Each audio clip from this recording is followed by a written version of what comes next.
Thanks for tuning in. My name is Ted Rayburn. I'm the editorial page editor for the Tennessean. In our candidate forums today, we're having our U.S. Senator Lamar Alexander visiting to talk about his re-election primary campaign. Lamar Alexander is running for his third term in the U.S. Senate. He's a former two-term governor of the state of Tennessee. He's a former U.S. Education Secretary, former president of the University of Tennessee. He's done most everything, but he wants to continue doing what he's doing right now for another 6 years, maybe for 8. So with that, I'll just turn it over to the senator. Thank you, Ted. I'd like to continue what I'm doing with one exception. I'd like to be in the majority. Okay. Because it makes a real difference who's in the majority. I mean, Republicans have an opportunity for the first time to be in the majority. If we have that, I'll be chairman of the Committee on Education, Health, Labor, as well as the Energy Appropriations, and it'll give me a chance to help move the country in a more conservative direction. For example, I'd like to replace Obamacare with a series of steps that would give Tennesseans and Americans more freedom, more choices, and lower costs. I'd like to reverse the trend to a national school board and send those decisions about schools and teachers back to Nashville and to communities in Tennessee where they belong. I'd like to fix the debt. When I was governor, I left the state with 0 road debt and the best 4-lane highway system. That's the kind of policy I'd like to put in Washington. And I'd like to make it easier for people to be able to find jobs. It's too hard to find jobs today. And we have to fix the immigration mess in this country. So those are the things I'd like to be able to do. And those are the reasons why I hope Tennesseans will give me a chance to do that. I'm a results-oriented conservative. I don't just make speeches. I try to get results. I did that as governor, and I do that as United States Senator.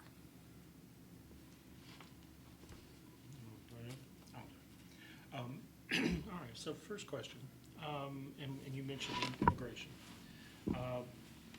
So last year you voted for the Senate Immigration Comprehensive Reform.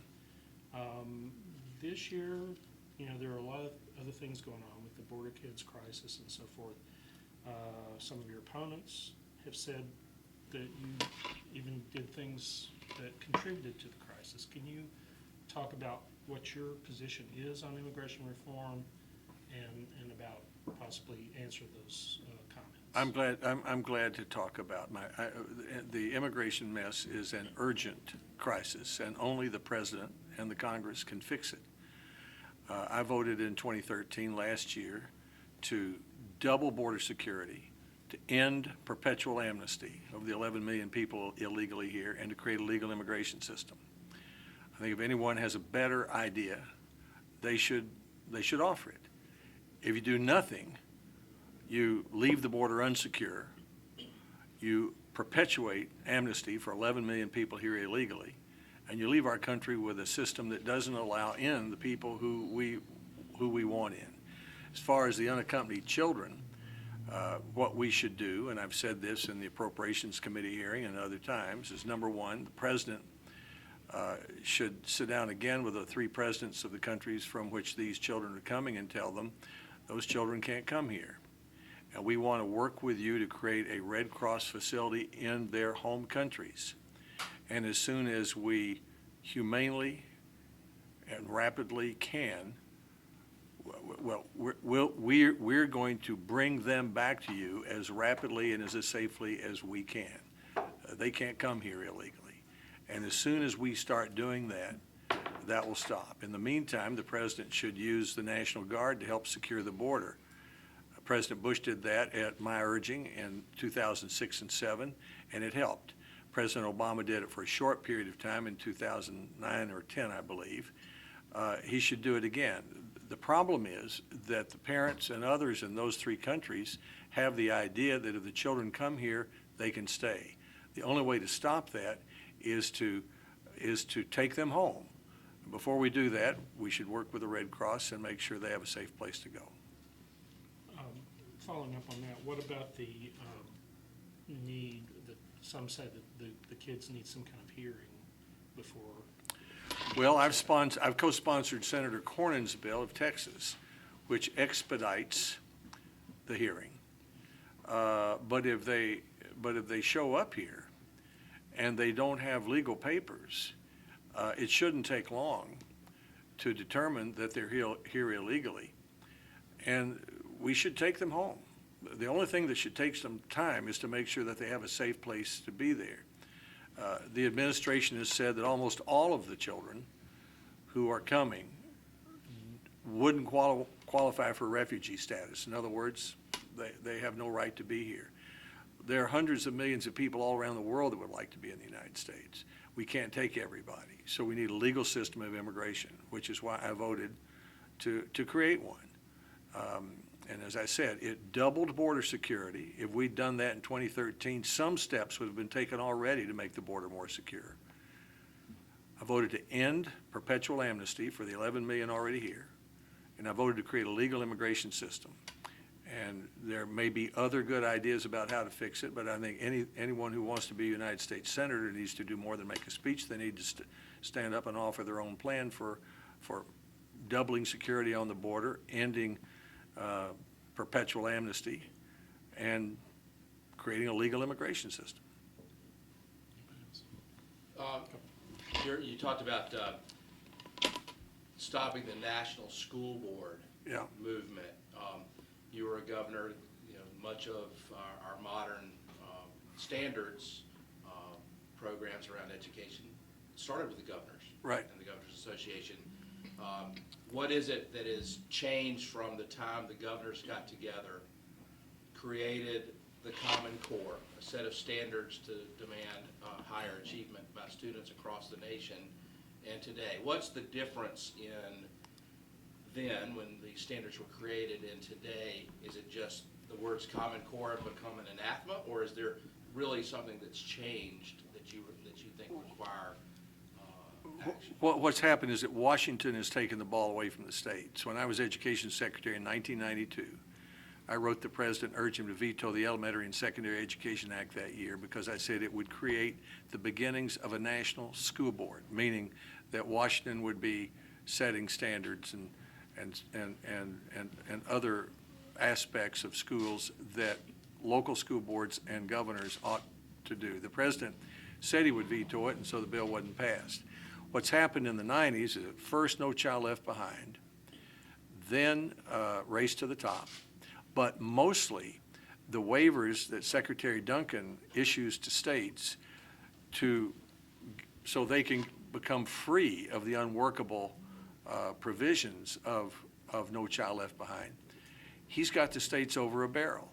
And so if they say, we'd like a waiver from No Child Left Behind, he said, you may have one, but only if you adopt certain standards, only if you adopt certain performance targets, only if you adopt a certain teacher evaluation system. So if Washington would take its sticky fingers off the local schools, I think Governor Haslam and the state legislature and the school boards here could have high standards, come to their own conclusions about them. I think what Tennesseans don't like about Common Core and high standards is that Washington's involved in it. I think if Washington would get out of it and leave it to Tennessee, we'd do fine. I mean, I was involved from the beginning with teacher evaluation in Tennessee. It's not easy to do. And under the current Washington waiver provisions, Secretary Duncan acts like the chairman of a national school board. He tells Tennessee exactly what kind of teacher evaluation system it needs to have. He shouldn't have anything to do with that. It's hard enough to do without Secretary Duncan or anybody else looking over the shoulders of a local school district trying to do teacher evaluation. So companies are coming to Tennessee looking for a qualified workforce. Right. How do they then evaluate the quality of the workforce in Tennessee versus Missouri versus Alabama versus Kentucky if there is no standard of education that is common to those various states? Well, they give them a test. That's what they do. I mean, when Nissan comes, when Volkswagen comes, when anybody comes to Tennessee, for example, even 30 years ago when Nissan came, about the only thing the state did for the Nissan Motor Company was help with job training and help qualify thousands of potential employees, and they interviewed them, they examined them, they found out what they knew. I mean, I think Governor Haslam's on the right track. I mean, he's trying to make sure that Tennessee graduates can get a job at the Nissan plant or the Volkswagen plant or at the Beretta plant or at the in the Remington headquarters, which just came. I think he's right to do that. And I think he'll do just fine if Washington will get out of the way. So I have legislation which every single Republican on the Education Committee voted for last year that would send all decisions about evaluating teachers and schools back to the states. And if we have the Senate majority, and I'm chairman of the Senate Education Committee, we can pass that bill.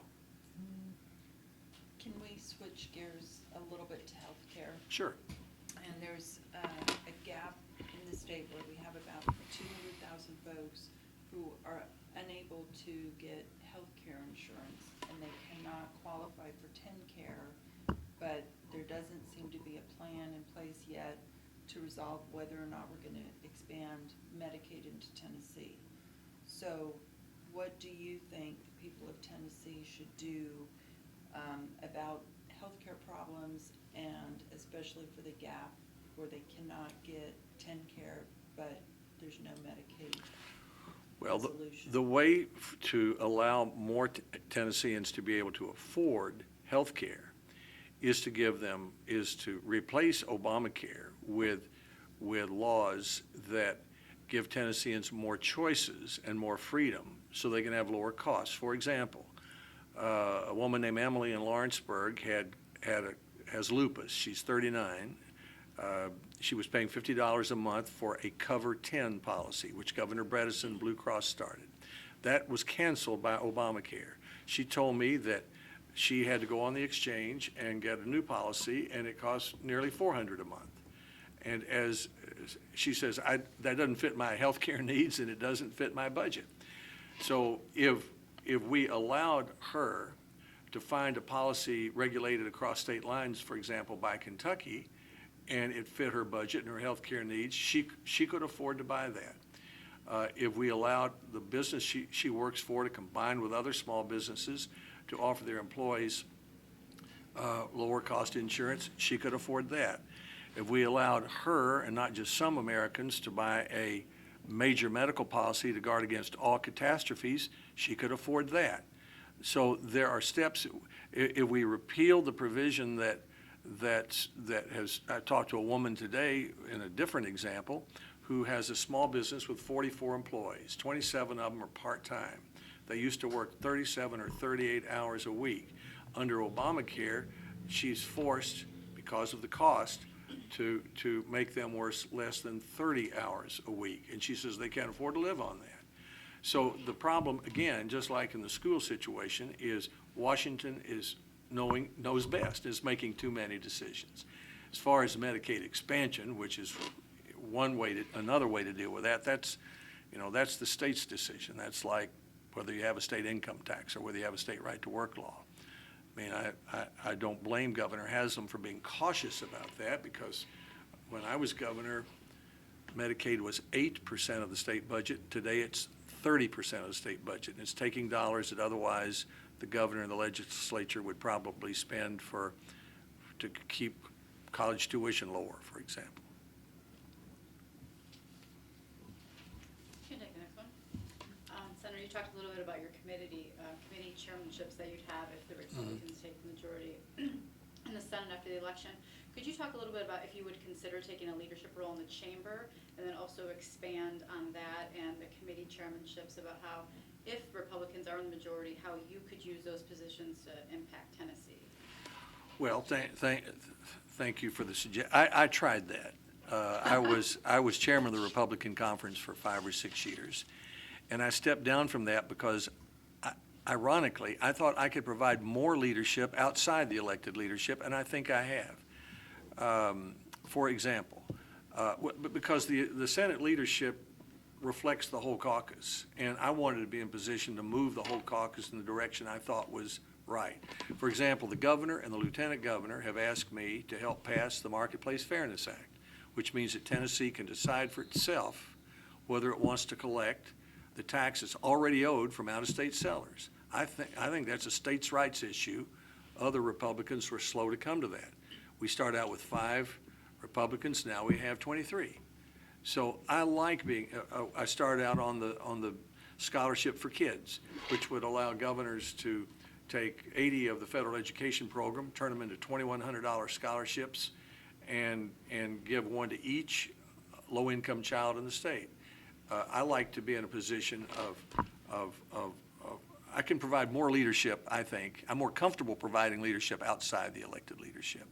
And on the committee, I think it helps Tennessee teachers and students and parents when I give them more choices, when I give them more control over state standards, if I can help persuade Congress to do that.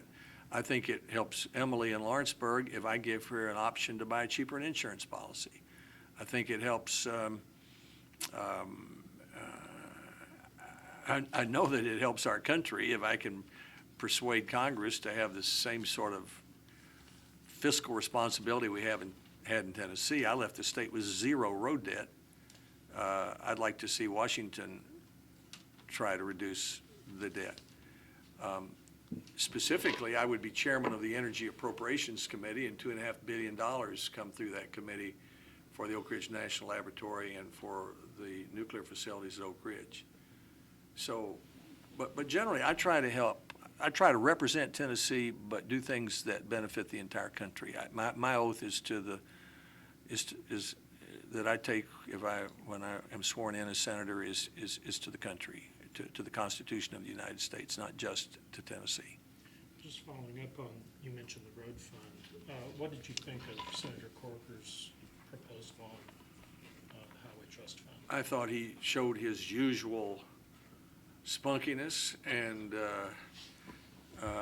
sense of fiscal responsibility. He did it a little differently than I would have done it. In this sense, I agree with him that we need a long-term road program that it ought to be paid for by user fees. User fees mean that, people who drive on the roads ought to pay for it. I don't think people mind that. Now, you can do that with tolls, gas tax. There are a variety of ways to do it. But 3 times in the 1980s, we had big road programs because we learned that we had to have the best 4-lane highway system if we want to get the auto suppliers. But we never talked about how to pay for it until we figured out what the road program should be. Legislators would come to me and say, well, what about the gas tax? I said, don't talk to me about the gas tax. Let's decide whether or not to get the autos, we want a road program. And 3 times we did. And then we said, shall we pay for it as we go, or shall we borrow the money? And we said, we'll pay for it. And we figured out that truckers paid 1/3 of the gas tax, tourists paid 1/3, and we paid 1/3, and we didn't want any debt. So we voted to increase the gas tax to pay for it. Result is that even today, in 2013, according to CNBC, Texas has the best 4-lane highway system. We're second. Texas has a $24 billion road debt. We have 0 road debt. Tennessee does. And our gas tax is a little less than the national average. So that's a long way of saying I won't vote for a gas tax or any other form of paying for a transportation system until I see the road program. And after we agree on what we need to do, I'll vote for it. I'll give you another example where I already have decided what to do. Chickamauga Lock needs to be built, needs to be replaced. If it's not replaced, we'll put 100,000 more trucks on I-75 and we'll damage the economy of Chattanooga and East Tennessee. The barge carriers, we have a plan to do that. I helped get that through the Congress. It puts Chickamauga 4th in line to be replaced among the great locks in the United States. There's not enough money to do it. So the barge owners have said, they've raised their hand and say, we'll pay more fuel tax if you will let us. Doesn't apply to the fishing boats who also have to wait to go through the lock. So I'm for raising that fuel tax because it's a user fee that the barge owners have said they want to pay. I think it's silly not to let them do it because it will help replace the lock faster, 6 years faster, and it will mean the fishing boats as well as the barges can get through the locks and the fishing boats won't have to pay a penny more. We'll take the last question. Could you tell us, if you're reelected, what do you think the top 2 or 3 issues are facing the country Well, number one, to make it easier to find a job. You can't be anti-business and pro-job, which is the Obama administration's anti-business. The 30-hour work week, Obamacare provision is an example, undermining the right to work law is another example. They've just thrown a big wet blanket over the economy, and the anemic recovery is worse for Tennesseans than the Great Recession was. So that'd be number one. Number two, replace Obamacare as responsibly and rapidly as we can with steps toward choices, more freedom, and lower cost insurance. And number three, I would say, is reverse the trend to a national school board. That and fixing the immigration mess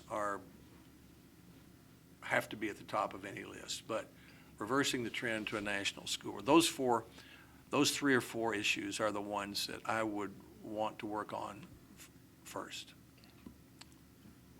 Would you have said that a year ago? Or was your priority list the same a year ago? Year and a half ago? Well, let me think. I realize now I didn't say fix the debt, I don't think. You didn't. And I should have. I mean, we've got our plate full, and the debt needs to be fixed. I mean, if we don't, Senator Corker and I have a bill that would reduce the growth of entitlement programs by $1 trillion, which people don't like to talk about, and so we don't have any co-sponsors for our bill. Republicans are not much braver than Democrats on doing this.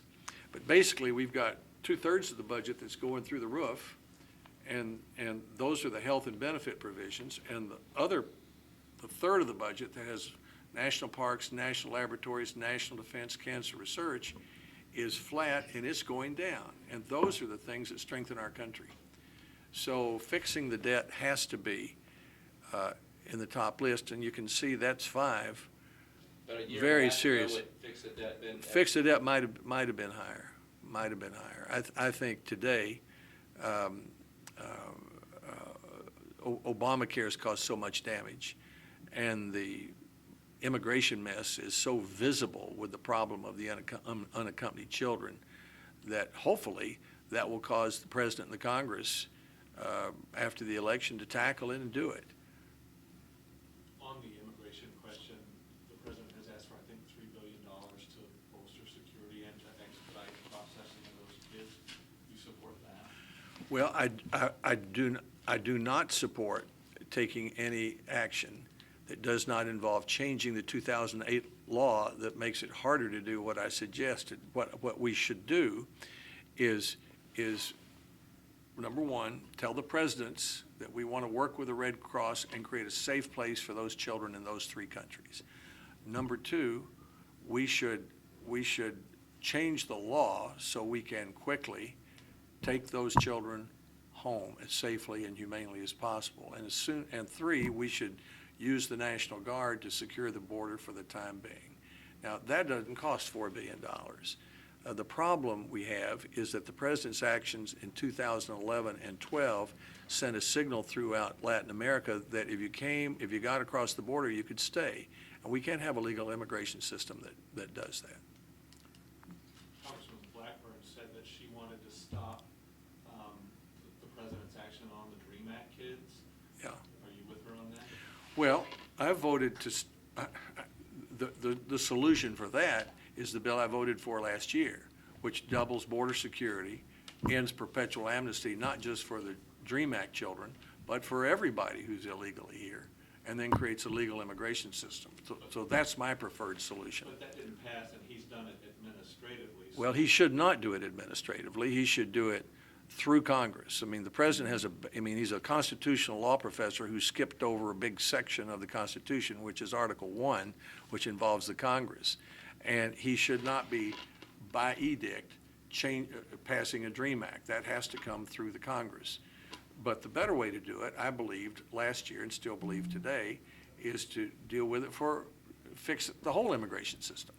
And that would include the children. But the short answer is he should not be enacting by edict the DREAM Act. That has to be enacted by the Congress.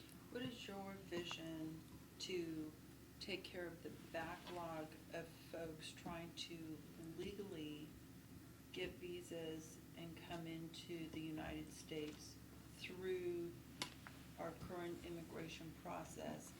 And what would your proposal do to shorten that time frame so that you don't have people trying for 5, 6, 7 years to be able to become legal residents?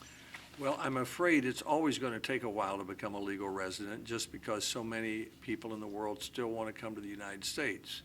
You know, when we despair about our country and believe it's on the wrong track, we need to step back and take a look and realize there's still hundreds of millions of people who'd like to live here. If we had a legal system of immigration that dealt, for example, properly with visas, which are about 40% of the problem, people who are illegally staying over their visas, then people who are coming here to go to graduate school at Vanderbilt or pick tomatoes in Granger County, they could come and go, and we would welcome them because they would make our country stronger. I mean, the Tennessee Farm Bureau strongly supports that system, for example. So surely, if we did a better job of controlling illegal immigration, legal immigration should work much more smoothly. Any more phones? What do you think of the Common Core standards themselves? I mean, you said that you think that most people are objecting to the heavy hand of Washington, but there's been a lot of people complaining about just the way it forces math to be taught. What do you think about the standards? Chaz, that's like asking me what do I think of Tennessee's state income tax or its right to work law. I mean, that's the state's decision. I believe the state needs higher standards. I think Governor Bredesen and Governor Haslam have worked to do that, and I applaud them for that. What the standards are is the state legislature's business. I'm not the governor anymore. And I think the problem right now is that people in Washington are trying to tell the states what their standards ought to be. I think if they'd leave the state alone, the state would come to a good conclusion. And any state who wanted to attract the kind of industries that Governor Haslam's been attracting will persuade its citizens that we need higher standards, that people need to learn more. But in order to do that, I think the governor is going to be able to say, look, if you don't like our standards, you can come to Nashville or to the local school board and complain about them. You don't have to go see your United States Senator in Washington. I think that's 90% of the problem with Common Core. Any closing remark you want to make for our viewers? No, the only thing I would say is I know that sometimes when you look on television, you see our government in Washington, that you must wonder about it. But we've always had difficult problems in our country. The problems today are less difficult than they were many times throughout our history. And the Senate and the Congress did a better job of dealing with them in many other times in our history. And I'd like to see the Senate start functioning so that it could fix the debt and deal with the immigration mess and reverse debate whether to reverse the trend toward a national school board and replace Obamacare. I mean, Newt Gingrich said the other day when he endorsed me, he said, if we want to replace Obamacare, we're going to have to pass something, and we need United States senators who know how to do that. Well, I think I proved both as governor and as senator, I know how to get a result. I was endorsed today by the two former chairmen of the American Conservative Union, which is the umbrella organization for most conservative organizations in the country, Al Cardenas and David Keene. And Al Cardenas said that I was the ultimate conservative problem solver. I take that as a big compliment because that's what I'd like to be able to do. Great. Thank you very much. Thank you. And we appreciate your time, and we always like to remind people at our candidate forums that there's still some time to vote early. It ends, I believe, next Tuesday? No, Saturday. Saturday. Oh, thank you. It ends Saturday, and then you can vote on Thursday the 7th. Perfect. You finished for me. Thank you very much for tuning in.